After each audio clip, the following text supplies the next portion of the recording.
Welcome to Appointing the Wise, a podcast where we discuss local politics, government, and philosophy so we can be wise and appoint wise men and women to be our representatives in government.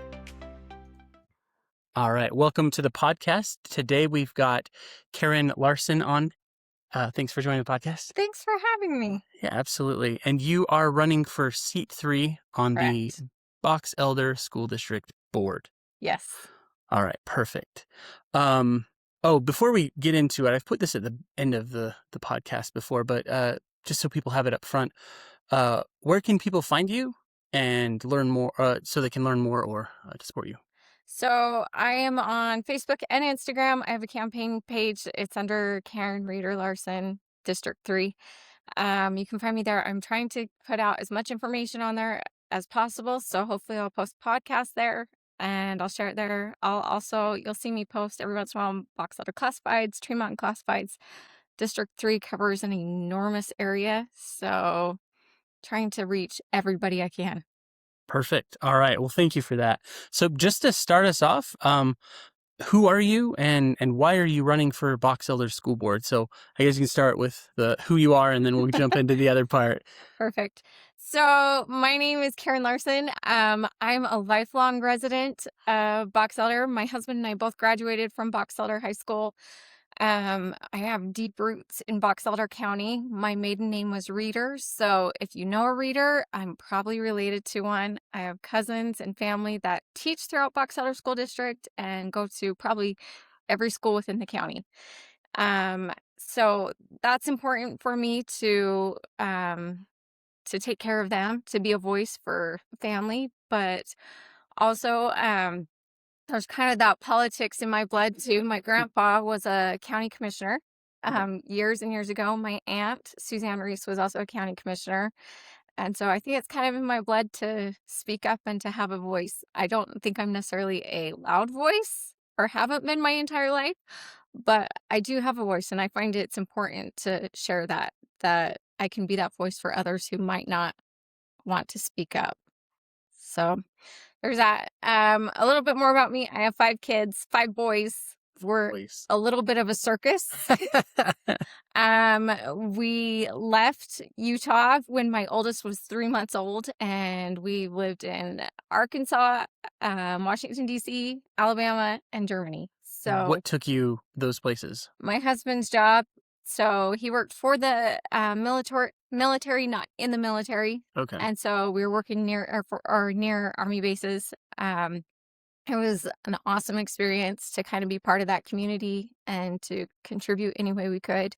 The friends we met, they always say life outside of Utah. I would encourage anybody, if you have the opportunity to leave Utah, do it. It's different. Why is that? Explain that more a little bit. I'm curious. In Utah, it's kind of interesting. We grow up with our families close around us. I think for the most part, most of us have families close around us. When you leave Utah, you find that your community becomes your family.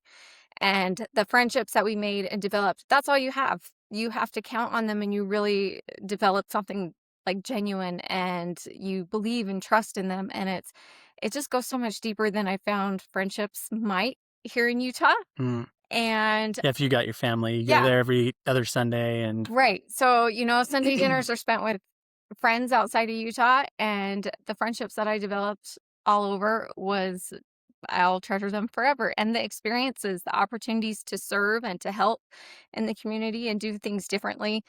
My oldest went to 5 different schools in his life. And so understanding how different schools work, it was a big part of that too. Just they're all different.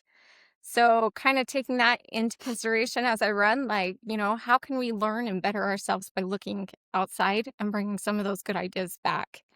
I think that's good. That's part of it. Yeah, no, definitely. That was something I even thought with the city council and some of those other episodes.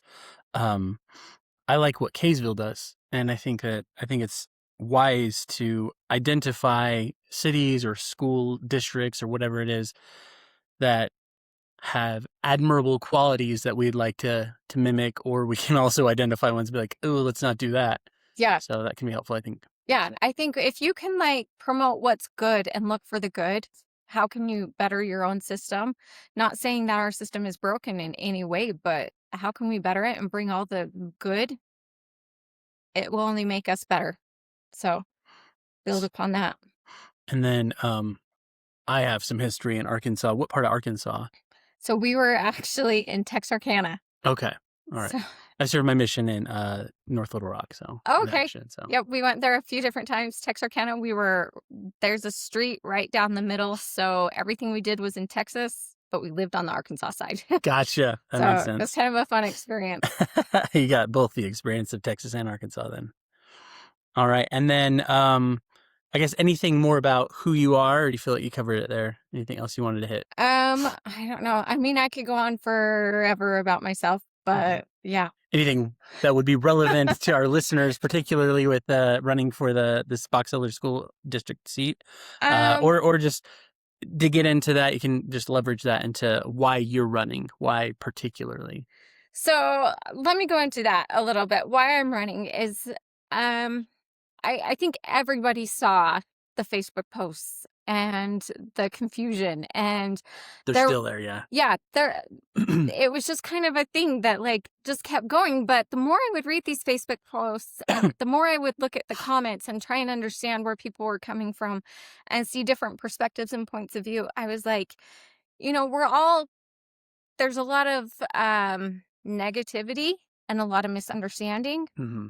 a lot of noise, a lot of confusion, but I never saw solutions. Mm. And as I would sit and discuss these with my husband, I would say, well, why not they do this? Or why aren't they looking at this? Or why not they go forward with this? Why aren't we presenting a plan B at the same time?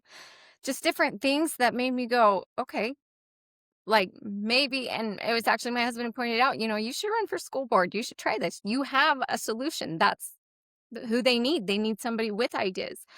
And so tentatively, I went down and signed up. All right, let's see how this goes.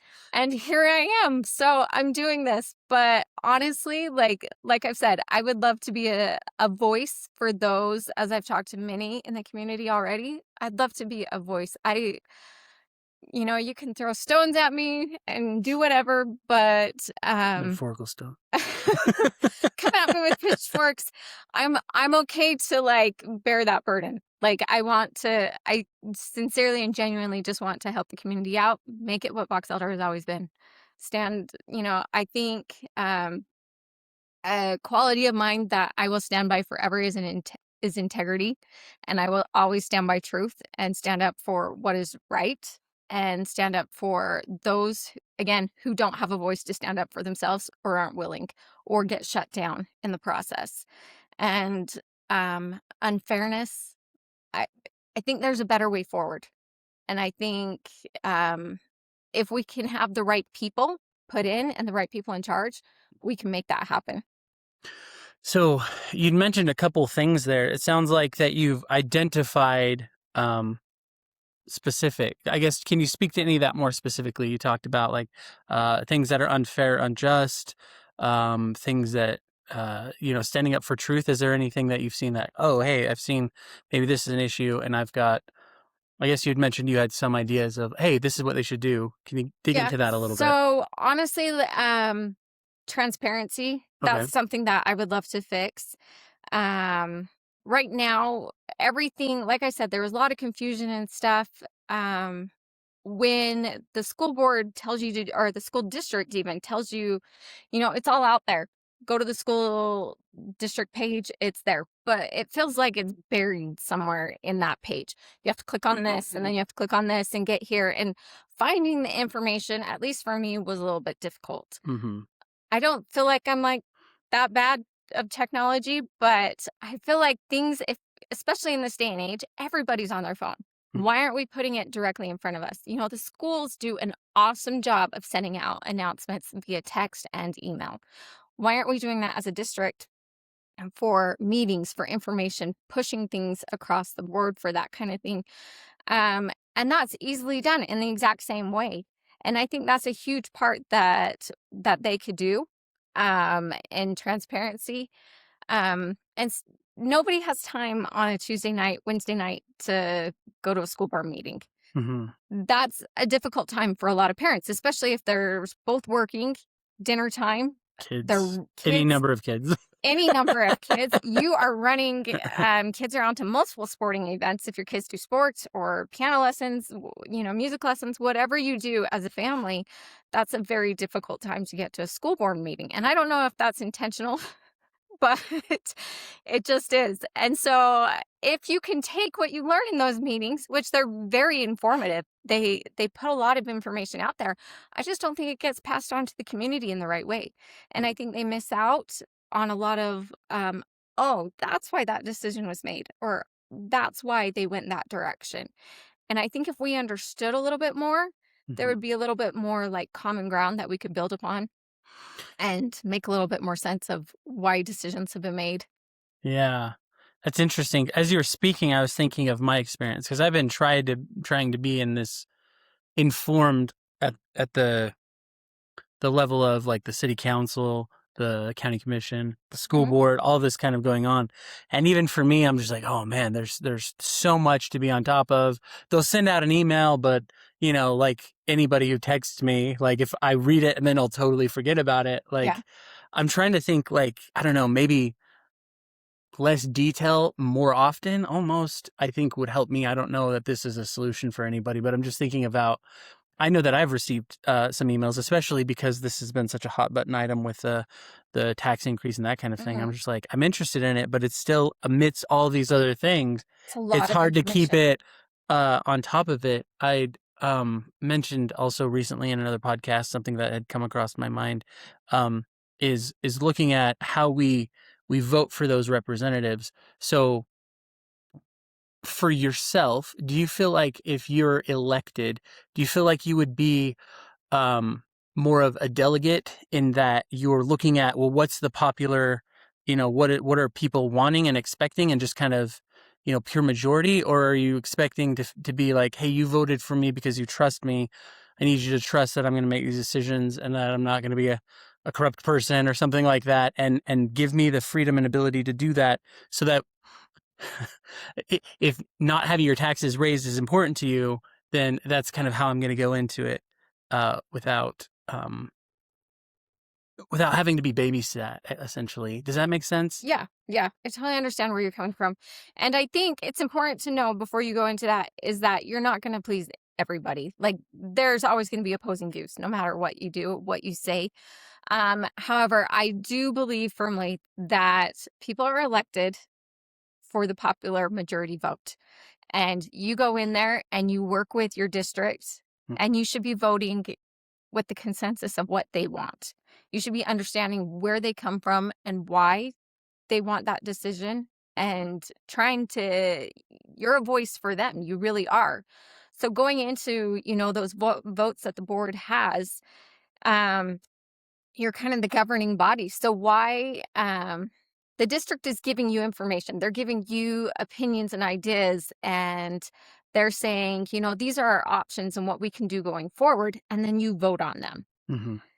Now, I do think also there's some trust in that you know more than the community might, Mm-hmm. but also that's your responsibility to get that information out the best you can. It's also the district's responsibility to get the best out you can. I think some of those votes failed miserably because there wasn't information that was put out. Mm-hmm.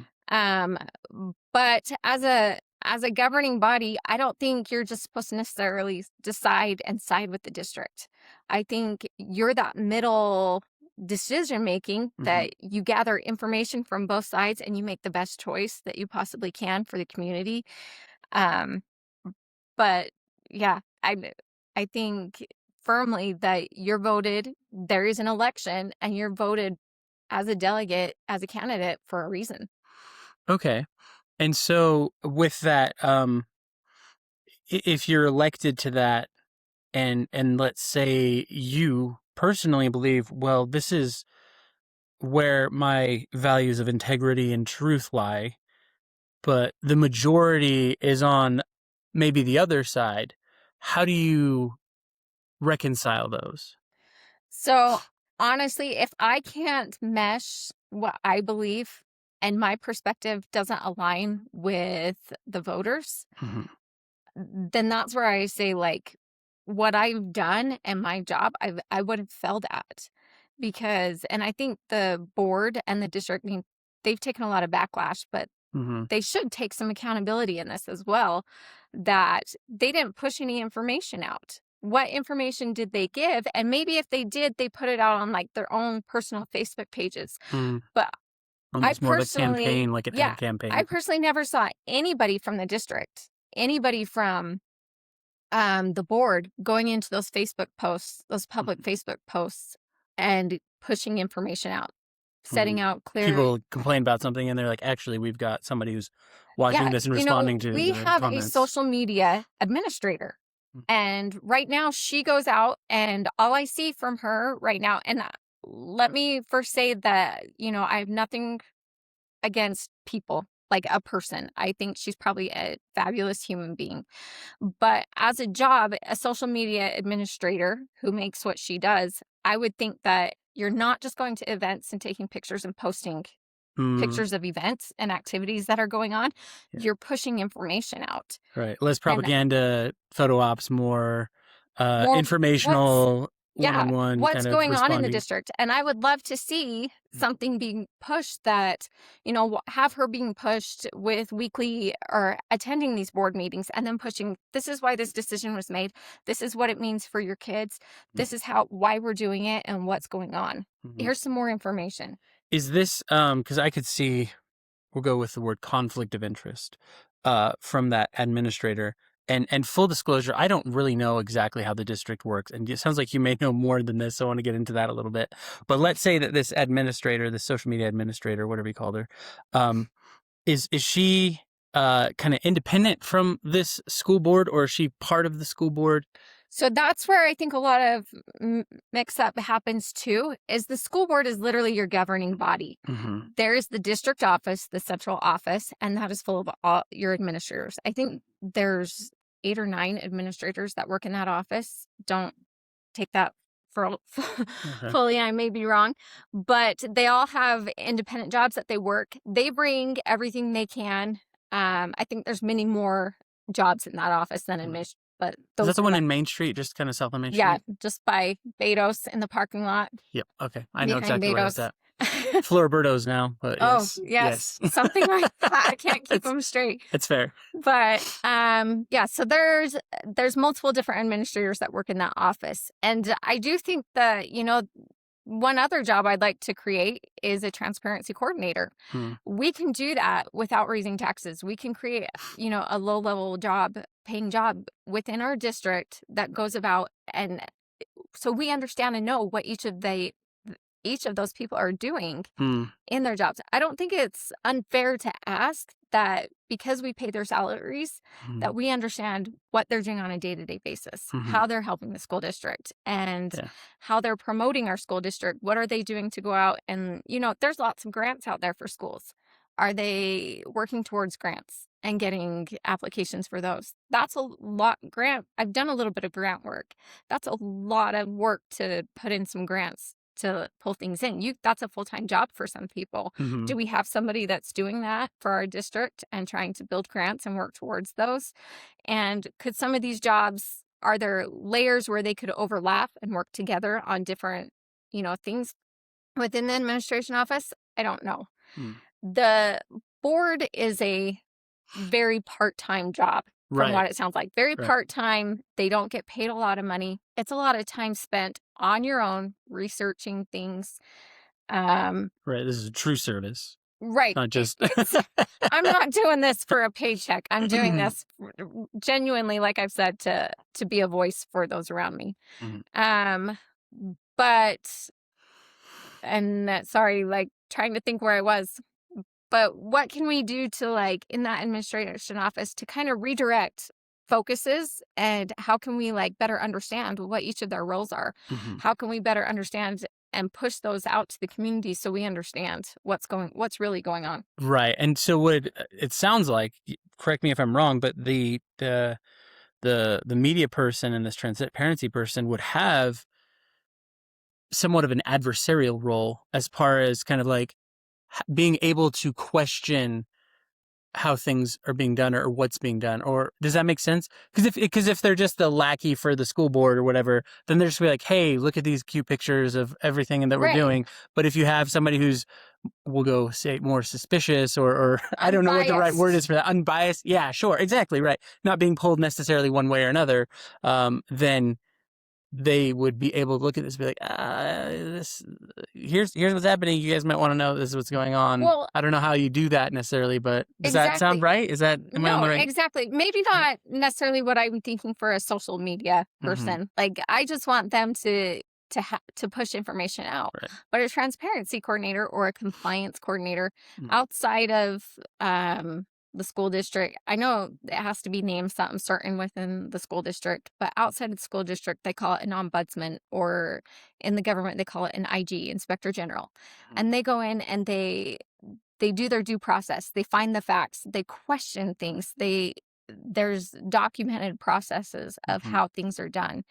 And they're usually an unbiased outside source that are finding out, okay, how are things being run? What's going on? If So it's there's like an auditor. It's Yeah, not if okay. there's a grievance, if there's something that's going on, you can go to that person Mm-hmm. and say and ask them for your help, and they're going to help you. They're going to document each facts and what led up to certain decisions. And I think that's important to have. That's where truth comes about. That's where it's going to give us, all the information that we need to make the best decisions that we can. Right. Okay. Let's go at what the board is doing. So I want to look at, there's obviously a number of places we can go, and I think it's fair to be um, to point out where they're doing well. If whatever comes to mind there, I don't know enough about that, so I'm going to be one of those people on Facebook that's like, well, I know my taxes are going up. Yeah.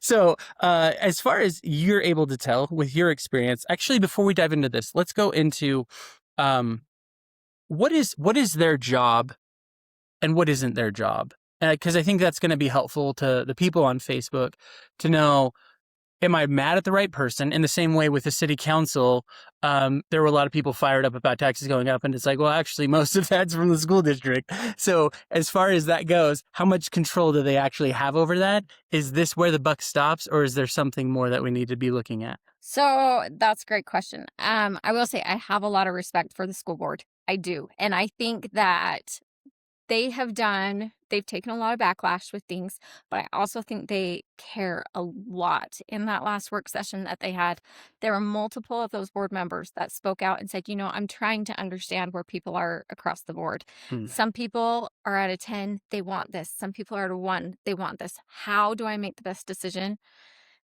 to fall in the middle and to help everybody? You can't bring everybody together, Mm-hmm. but you're trying to make the best decision. I think, for the most part, I don't know all of them personally, but from what I felt is that the school board itself, and like I've said, there's a big distinct difference that I feel like people need to understand. There's the school board and then there's the district. Okay, and that's a difference I'm not sure that I understand. If Tell me what is the district? What do they do? the Who's district there? Who are they? The district is your superintendents, your governing, or not your governing board. The board is your governing board. So that's your elected candidates, elected officials that I think, how many are there? 7 of us, 6 of us that are there. Uh, Sorry, I should it's know all that right. better. But something like that. And then your district is, your superintendent, Steve Carlson, Keith Meekum, Heidi Joe, I think it's Hatch. Then you have all your administrators below that. You have, and they're over different things. So if this is a hierarchy, is the school board at the top? So here's where it is interesting, is they're actually very much equal. And it says in the Utah State board handbook that the school board has oversight of the superintendent and of the districts. Okay. So if something is not going right, the school board can check that. There's a checks and a balance. And I don't think our current board understands that. And they're not doing that, then, it sounds like. No, because even I've heard one of them specifically state recently that our job is here to support the superintendent. That's not necessarily true. Yeah. And I don't know if I fully believe and would stand by that, because I do feel like you're the one who kind of checks it. He has a evaluation period every 2 years, I believe. He's Mm, on a contract. So every 2 years, his contract comes up for renewal. mm. The At school that point, the board school board could be like, the no, school we're not board going to is renew the it. one who decides whether to keep or renew it. The school board is the one who decides whether they're going to hire as new superintendent. Mhm. Our superintendent just announced his retirement, I think a month or so ago. Okay. So we'll be having a new superintendent this summer, and they'll be reviewing candidates in the next couple of months and interviewing for that. That's the school board's job, is let's put the right people in the right position. And I think that's a pretty heavy job, to make sure that you have the right people that are aligning with the same way that you think. Mm. Yes, So once you this is get them in there, I feel like you support them and you help them out the best they can. But also, there's some checks and balances there that I don't think are necessarily in play right now. so the superintendent has some power and discretion. However, that is superseded by the ability of the board to be able to say, okay, we're not going to renew your contract potentially. Yeah, And exactly. so there's a that seems like the hierarchy is Right. school board's up, and then so what are some of the things? Are you saying that some of the issues we're dealing with may be the actions of the the district then? Well, and for example, the bond, Right. all of that is solutions and ideas that are presented before the board Hmm. by the business administrator, by the superintendents that get together and decide this is what we're going to do. They Hmm. take it before the board, they explain it, Yeah. they give all the information. They're the ones who are coming up with the ideas. If they want that supported, I feel like they should be pushing the information out at that district level. They should be Mm. giving us as much as they can so Here's that we can support it mhm. and support them. So here's what the district recommends to the board, and that would be a good opportunity to say, here's if either the district or the board is to represent the majority, um, then if the majority is on a different side, it's their job to persuade them Yeah. to be like, hey, Explain why. here's why we're stuck between a rock and a hard place, and now we're gonna have to make some tough choices. Um, you can vote against this, and I don't genuinely know. I know that the mayor's been like, hey, I know you guys have a rough job to deal with, but like persuade us that the 36% increase is justified and not going to be one of many, or that Right. all of those funds are going to be spent well and in necessary places.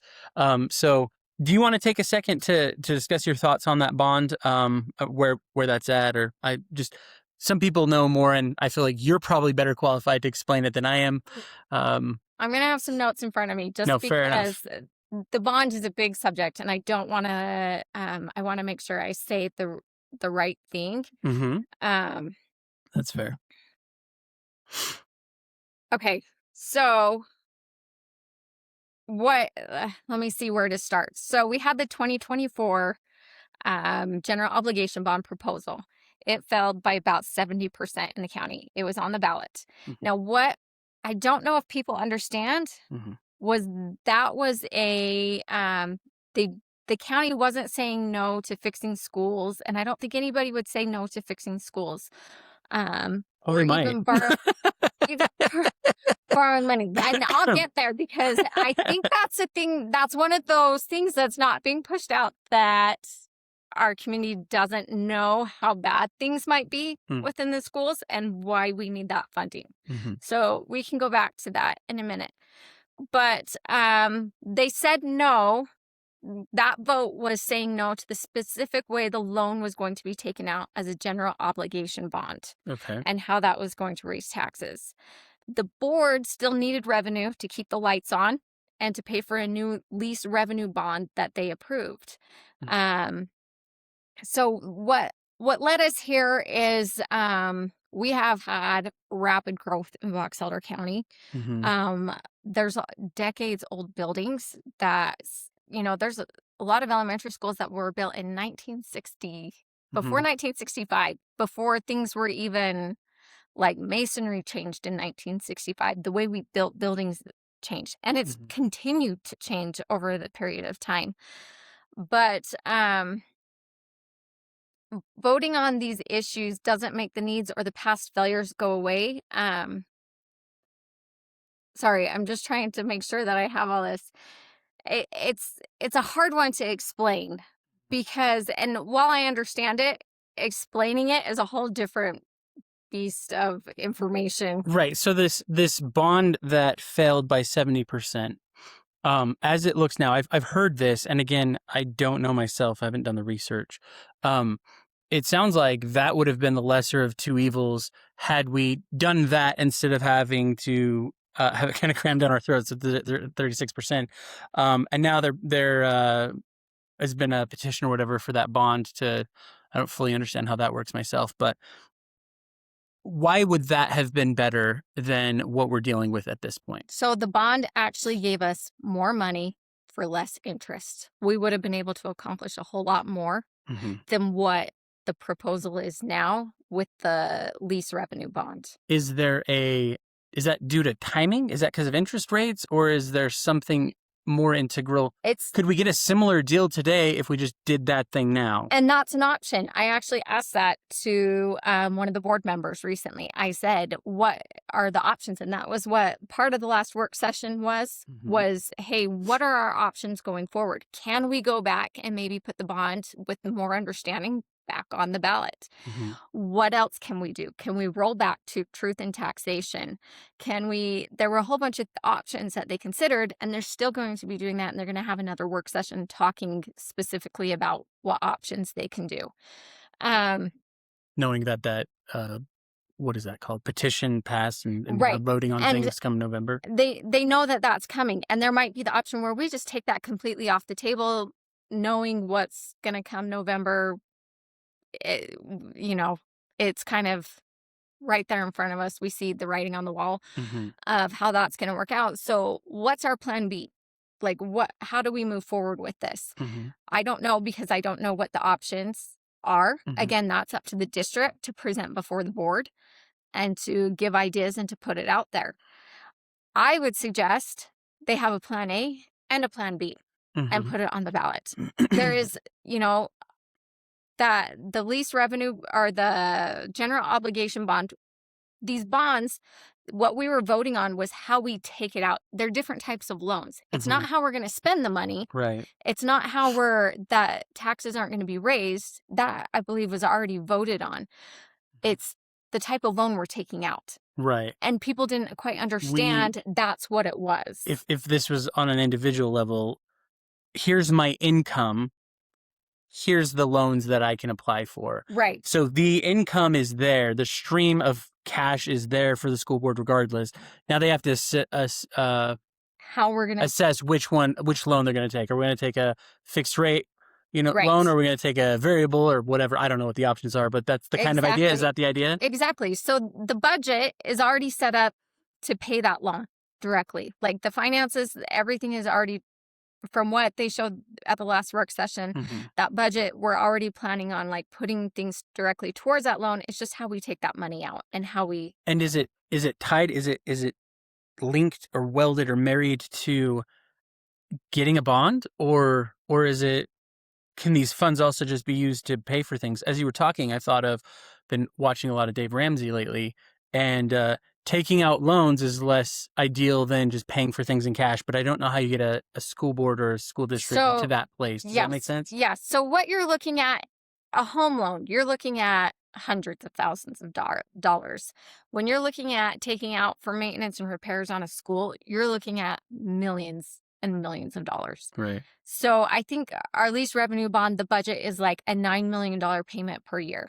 I think the budget for Box Elder School District is $28 million per year. So they have that amount set aside each year to put towards a bond. That's the revenue they pull in from our property tax. Right. Something like 28 million. Did I hear that right? Yes. So, okay. So, do you know enough about the budget that you could say, here's where some of it's going? Or you're just like, I know it's 28 million. So there's a whole breakdown, and it's amazing that, and I can pull up the slide that they had and give you some more information of where they go. I think like there's like $250,000 that goes towards athletics and equipment throughout the year. and that gets dispersed between, the 2 high schools, middle schools, anybody who needs athletics. So say, um, a basketball needs a new gym. Mm. They kind of go through that same process where it's like, okay, can we pull from that and this year and put in new bleachers, or is that something that we need to request and like put into the bank and save up for? So those options, kind of like with what you're asking, can I do that with a home loan? Mhm. They exist on a smaller level. Right, yeah, because as you were again, as you're speaking, I just listened to his audiobook, so it's, like, right there in my mind, is there are some drastic changes as far as Dave Ramsey's 7 steps go, that are required to get your household budget in order. Hmm. Is there something like that that you're aware of or that you're thinking as you go in? Is like, this has to be our mindset because on the personal level, if I'm trying to pay off my credit cards and my vehicles and my mortgage at some point, I can't keep doing what I've been doing. Maybe date night isn't every Friday. Maybe it's every Right. other Friday.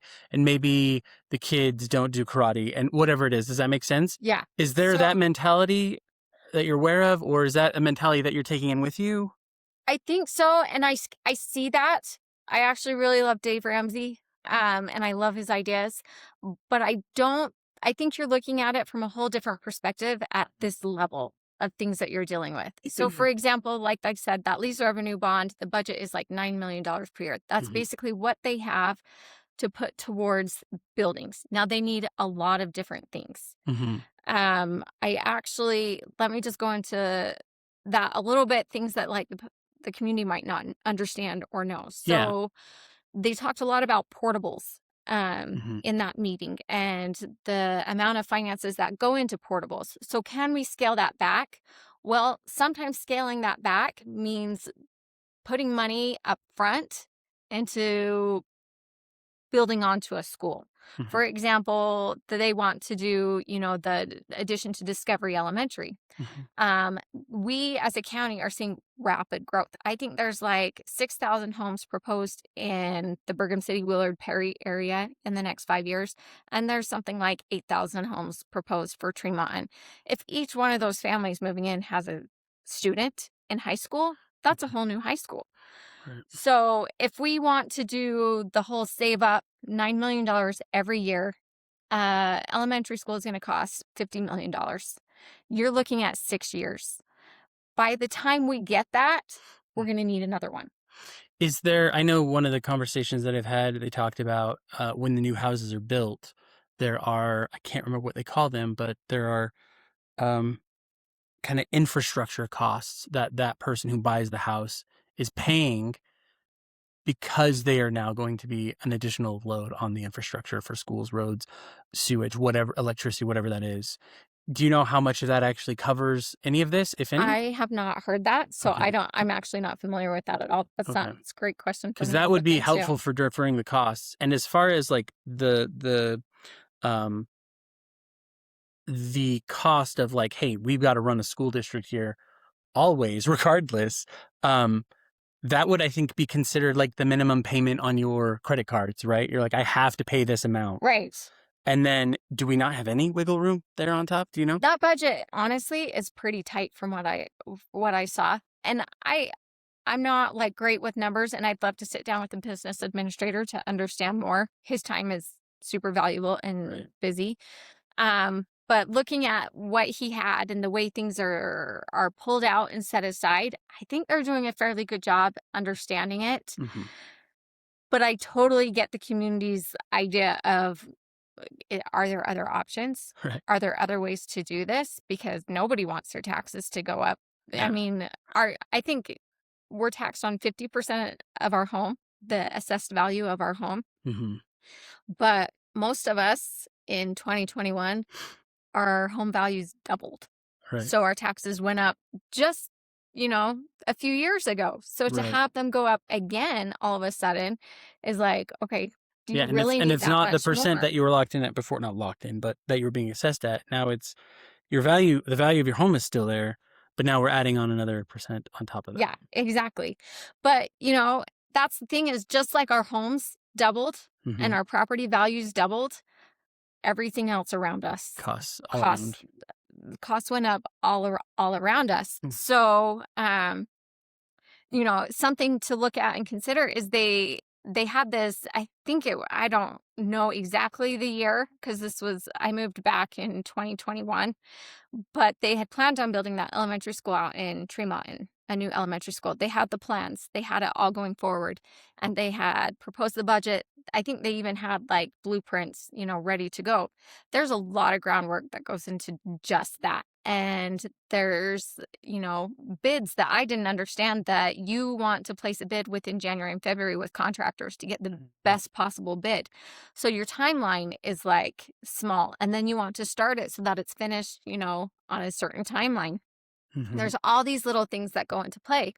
But they even explained this that, what happened right after they had the blueprints and everything ready to go and to start building this elementary school is COVID happened.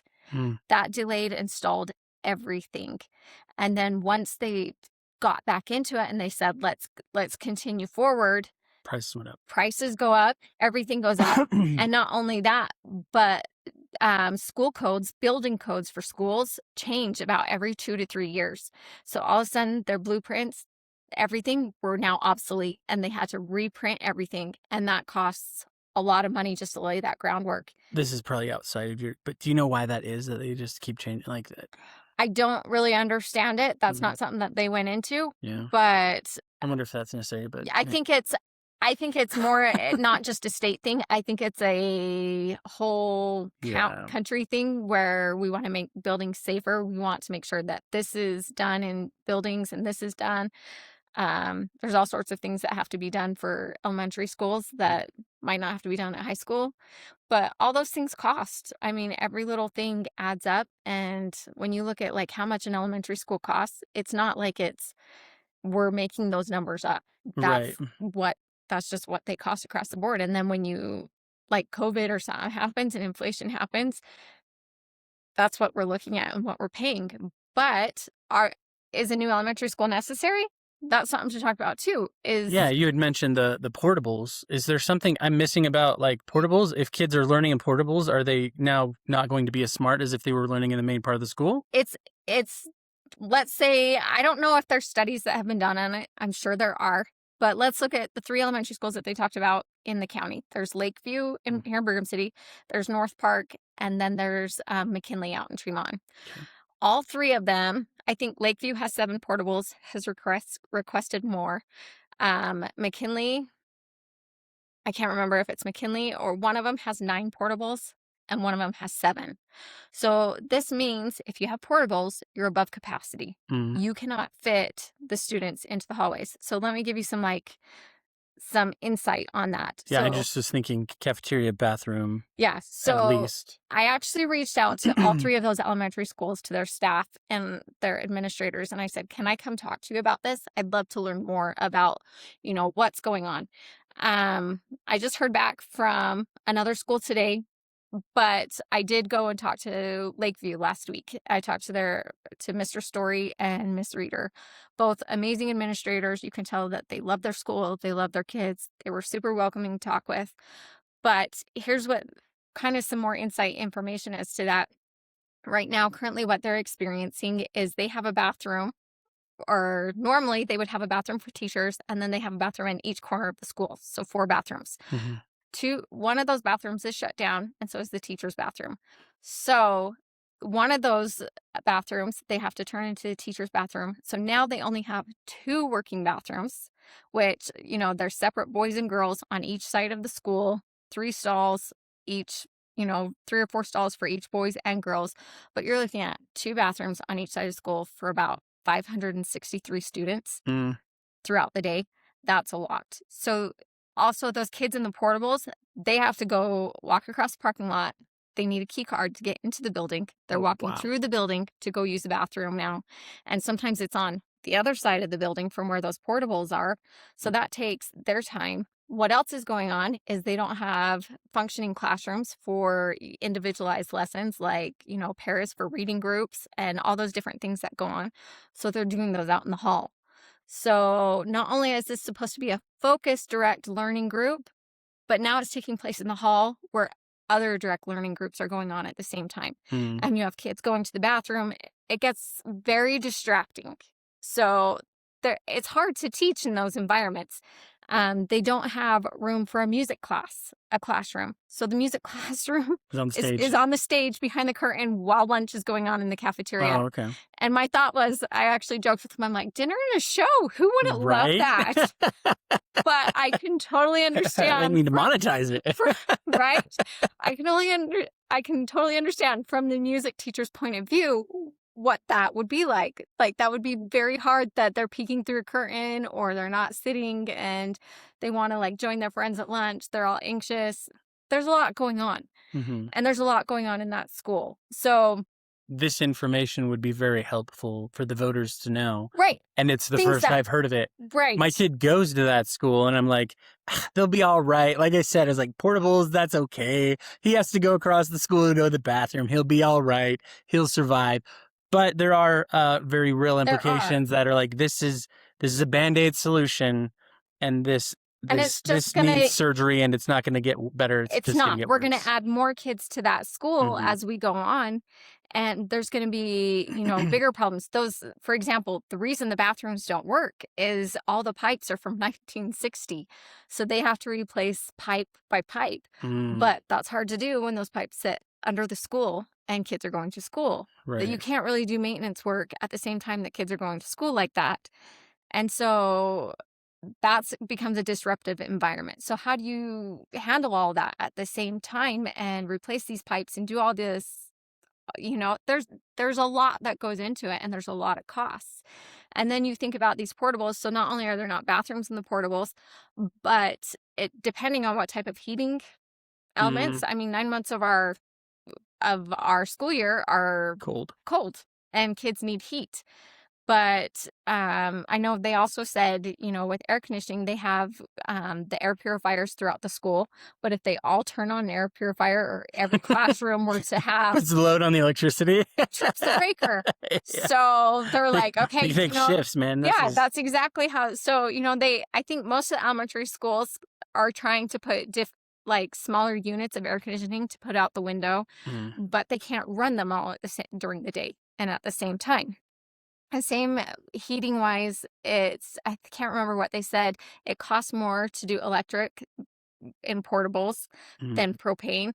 But the problem that they had out at one of the elementary schools with propane was, if there's a leak or something that goes on, you have to shut down that classroom I think there was a classroom that was shut down like recently out there for 2 or 3 days. So that becomes a disruption for their learning experience. It's just, I bet the kids were thrilled, though, for the record. Absolutely. I mean, I can't go to school. There's gas. Oh, no. Darn Guess it. I'll have to stay home.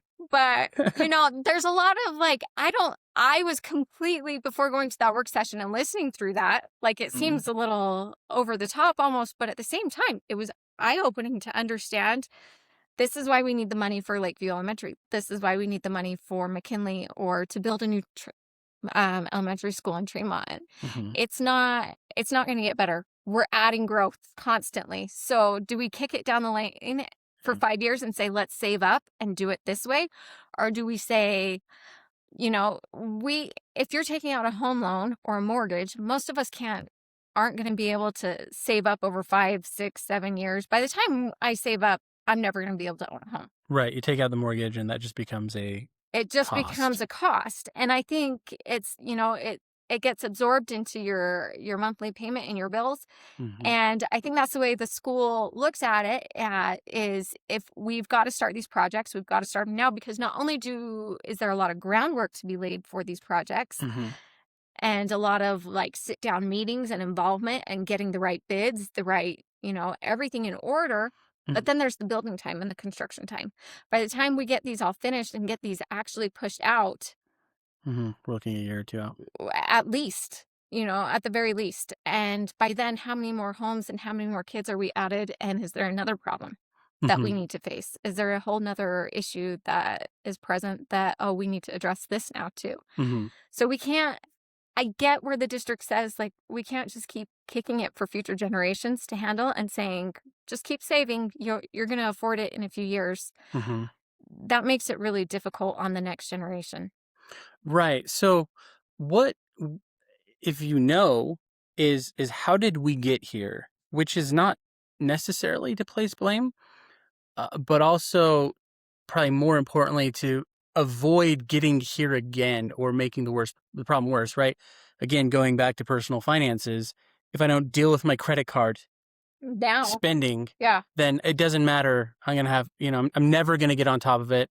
And it's not just going to be, we don't have enough bathrooms at Lakeview. It's just going to be more of the same over and over and over, and just everybody's going to be mad all the time because you're yeah. going to have to keep jacking up taxes. So have you been able to assess or identify anything that might have led to this that we could address and say, here's why? Is this just the nature of having more growth? In which case, is there I do something that needs to be done think, about that? Or I do think, Box Elder in the last, since COVID, since 2019, 2018, did see rapid growth everywhere, coming east. right, people are moving to Utah. And, Yeah. yeah. We just saw incredible growth. It's continuing to rise. I have a brother-in-law that sits on an energy committee for Utah, or is involved in different energy meetings, and he says Box Elder is one of the places. Look out. Like, Mm, it's just going to continue. That's where there's land available. That's where there's space available. And that's where they're looking to bring, nuclear power plants of all things and yeah. different things. So, that's where the jobs are coming, Mhm. are to Box Elder County. So we have to prepare for that. We have to look forward to that. I don't think when they finished the high school renovations in 2010, I think it was, I don't think they saw this type of growth Mm, in 2010. I don't think anybody thought 10 years ahead what was going to happen. And I don't think anything was done from 2010 until that initial start of Tremont Elementary School in 2018, 2019, mhm. whenever that was, proposed. I don't, as far as I know, and those were years that I missed. I was living You're outside of gone. Box Elder County, so Moving around I the might need world. a history lesson from somebody at the district Mm. for a while. But that's kind of a blank spot for me. I don't know why, but I think that's the biggest thing, is nobody saw the type of growth. Nobody envisioned something like COVID happening, and So everything looking this may forward. not be on the school board, the district. I don't know if it's on the city or the county, but it sounds like if we're worried about future growth not being able to handle itself as far as funding the infrastructure, particularly schools, then something may need to change. Yeah, Is that I honestly do not know where that what that looks lies? like. But I know right now what I've heard is that the county gives a break for a lot of these manufacturing companies coming in, Hmm. and don't quote And me on this. courting them to come over, maybe we're letting them get by with a little too much. Right. And I think maybe that's where we have to reevaluate and say, we got to quit putting this on the people of Box Elder County. Hmm. And if you want to come here, we need your support for schools, for your employees, for people who are going to be moving here as well. And maybe, instead of making them pay for all the infrastructure of building up roads and sidewalks and everything when they come in, maybe we say, we'll help with that if you help support our schools. Hmm. And I think that's a big thing, that the county and the district have to work together. And I don't know if they have, I'm sure they have meetings, Right. but I don't know really what that There's a lot of process meetings to go is. to if you want to be an informed citizen, it Yeah. turns out. I don't know what that process is or what it looks like. I'm sure the business administrator, the facilities manager at the district are both working closely with the county on things like that and what can be used. There's also something that we haven't talked about is, and I know that is on the public's mind, is, what about all this land that the district owns, that nothing's on it? Is there a possibility to sell that? And Mm, to, is that an option, to sell that and to use that money to take care of some of these projects that we want to right. do better? Or, Dave Ramsey's coming to mind again, right? right. Or, What is it? how do we Sell the leverage, dog? Is that how, what how do we leverage what we already have? Yeah. We have closed schools, Foothill Elementary. is it better to, what's the cost difference of, Opening that up again. opening that school and preparing it? I know I think somebody at the work session talked about doing a walkthrough through there. Mhm. And they did talk about, I don't know when Foothill was built, but for example, I talked about masonry, and if it Mhm. doesn't have rebar in it before 1965, basically it's not worth going forward because the cost to redo the walls, or if anything were to happen, they're just like completely outdated and it has to be up to code to And that's a get safety students in. issue. I'm hearing.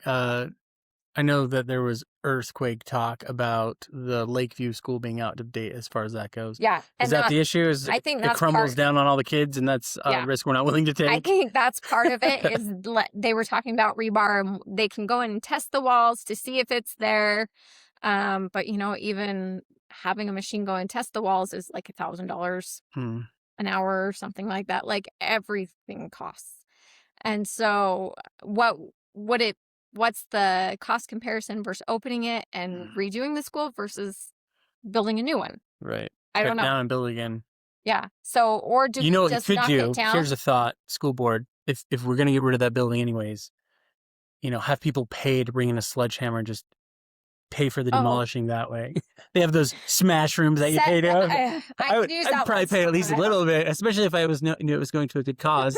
You go smash up an old school. I know, We but could maybe put a word out to the kids who had to go there at some point. well, I've heard that. Yeah, exactly.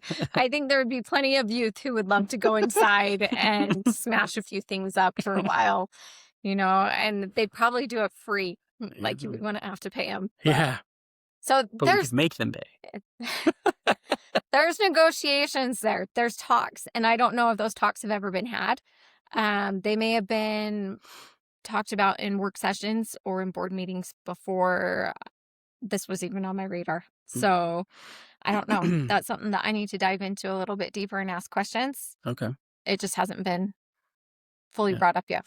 I appreciate, and I mean this, that you are, I think you'd mentioned on your Facebook post, and I think even in this conversation of not just attacking the current school board, but coming up with solutions.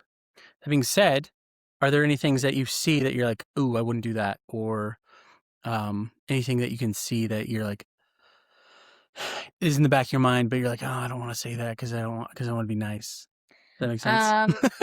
With the school board? Yeah, or I say school board because that's who's on the block for the election. But if there's anything, yeah, bring So that up.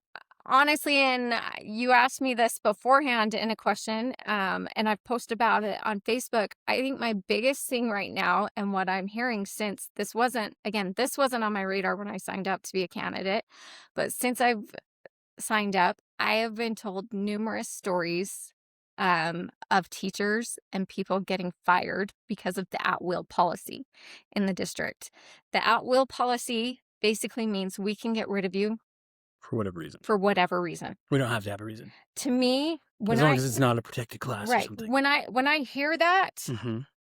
I feel like I'm working at McDonald's in 11th grade. Hmm. Like that. That's what I'm it feels like. expendable, and I'm not likely to stick around. And that could be a talent issue if people don't feel comfortable Right. or stable.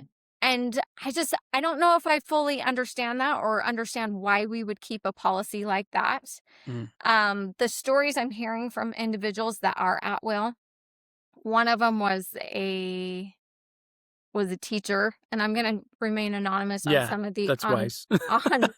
on these, but he'd come from Southern Utah, had taught for 15 years down south, had earned numerous awards for his work.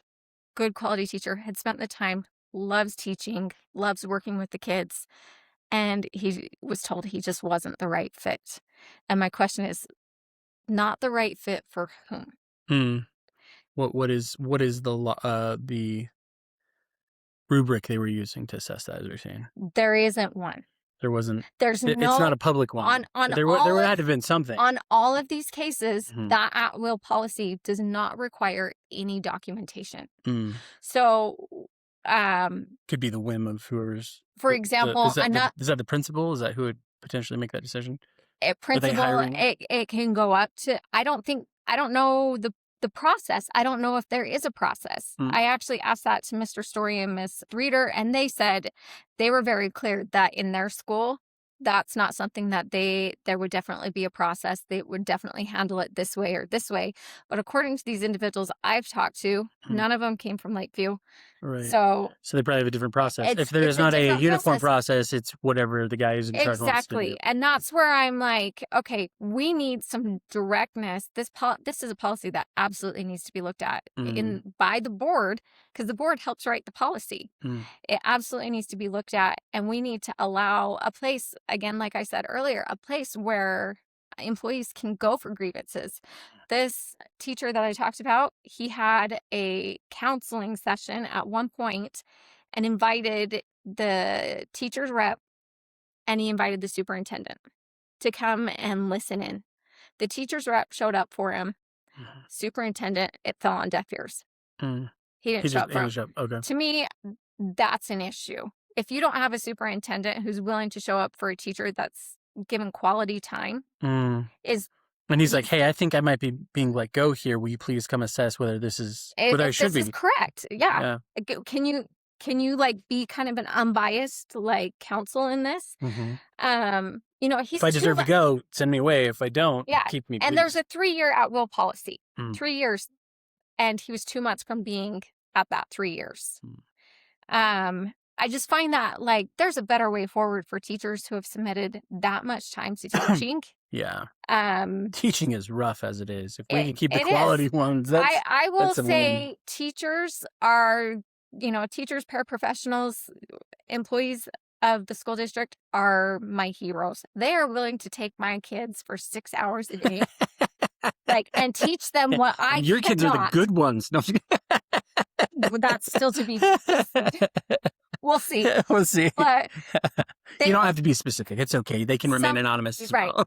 But they're willing to like take them, and most of them, like, I have yet to meet a teacher that isn't loving Mm, and like cares about their students on a very individual basis. mm, And I respect that like wholeheartedly. Like they're amazing people, and to go through the education and the time to get to that point to teach, submit for 2 years.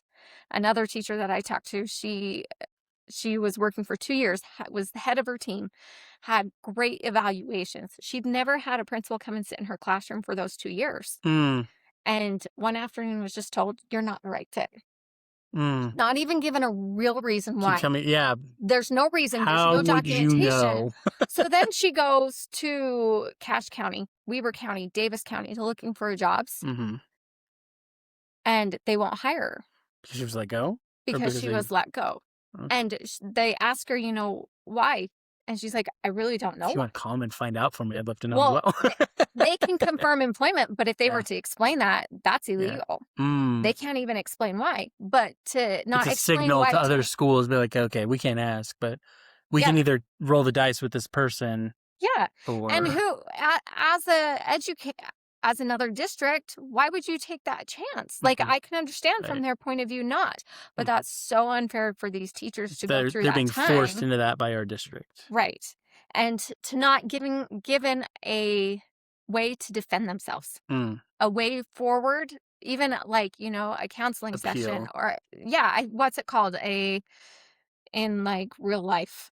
HR department. Well, like a personal performance Mm. evaluation, Right. PPI or something like that. Yeah. But given, put on probation, you can extend that 3 years at will Mm. for 2 extra years.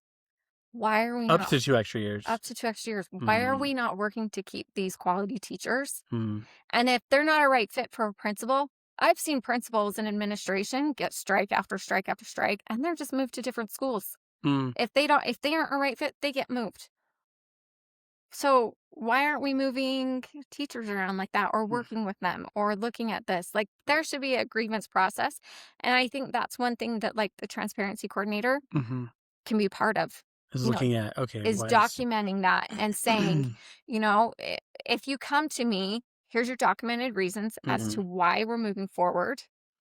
And what went wrong. Here's what you want to work on going forward into another job. Because how are we supposed to better ourselves if we don't know?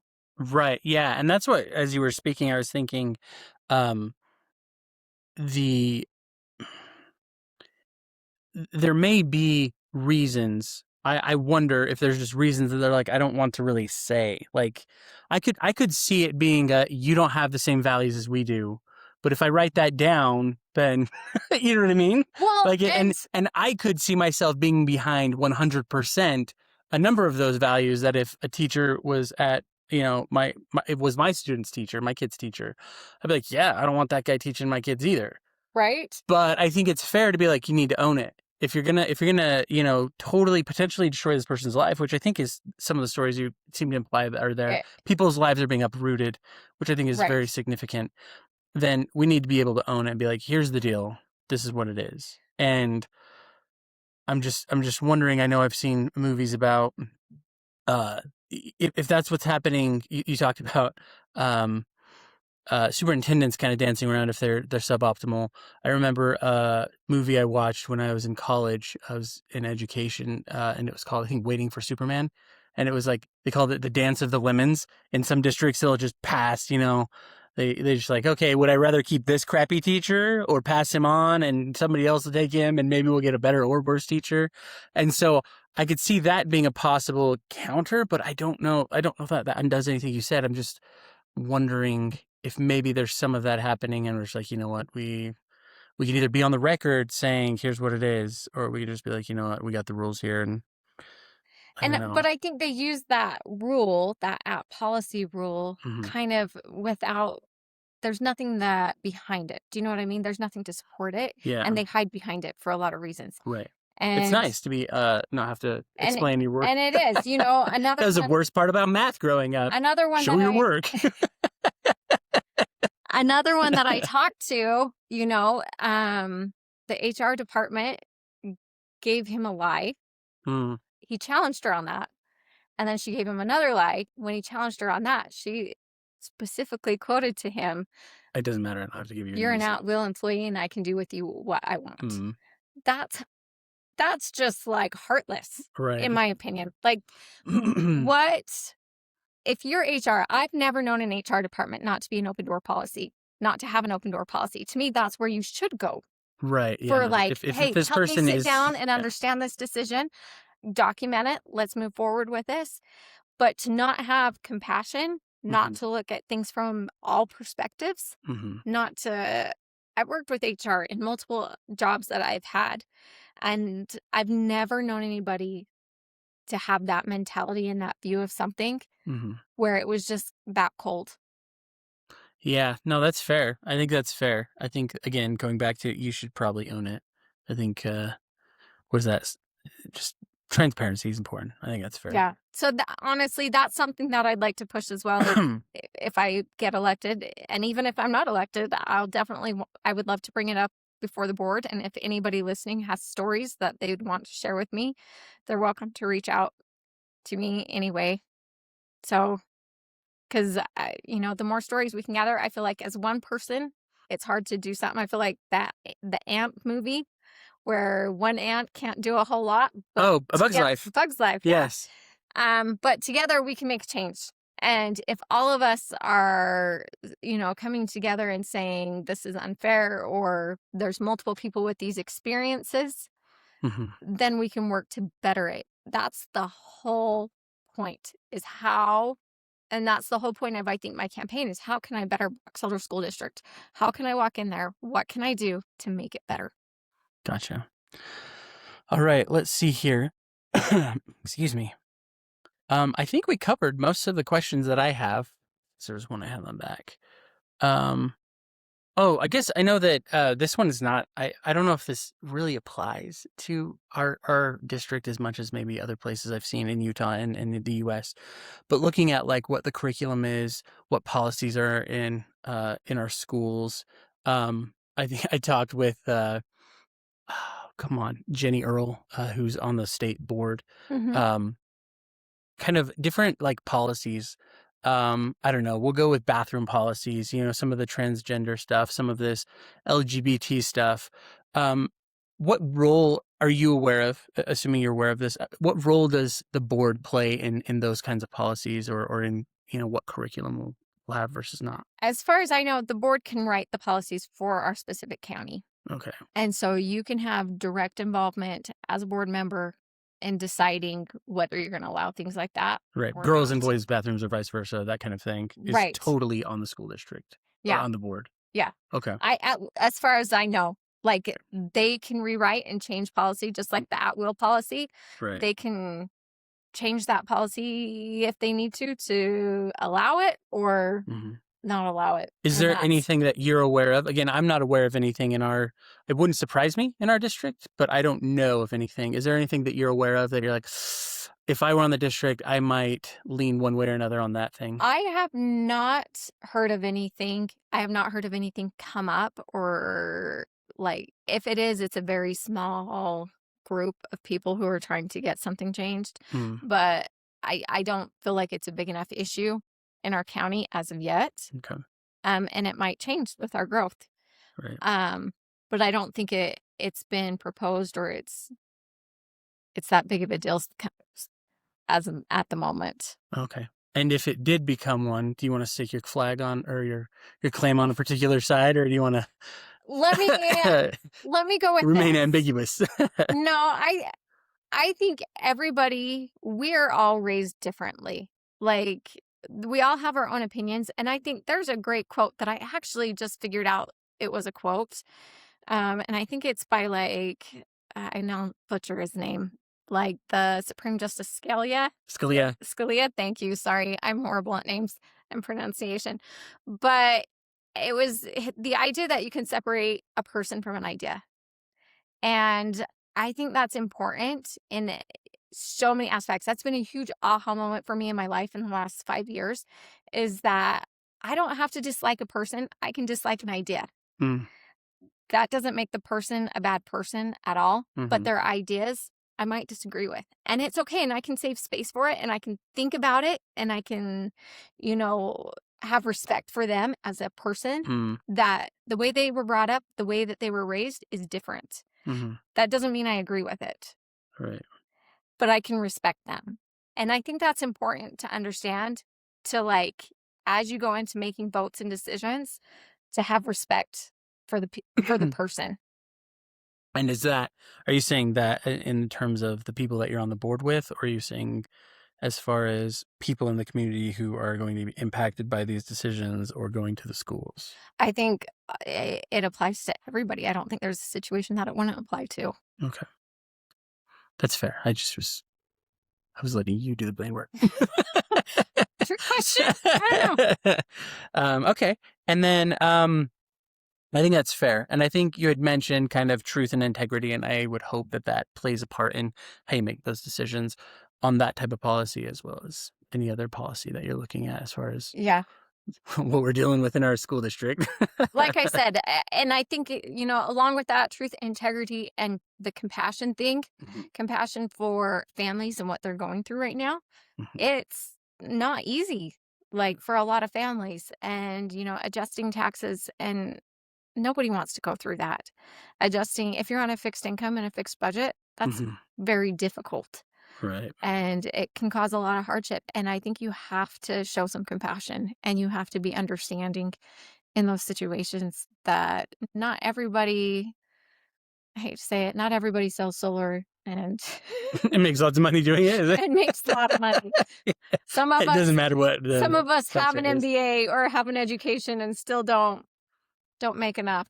Yeah. So you just have to be understanding and have some compassion towards people in life right now. And if we lose out on that compassion, if we lose that, we lose our grasp on what has made Box Elder so great. We're a small town community.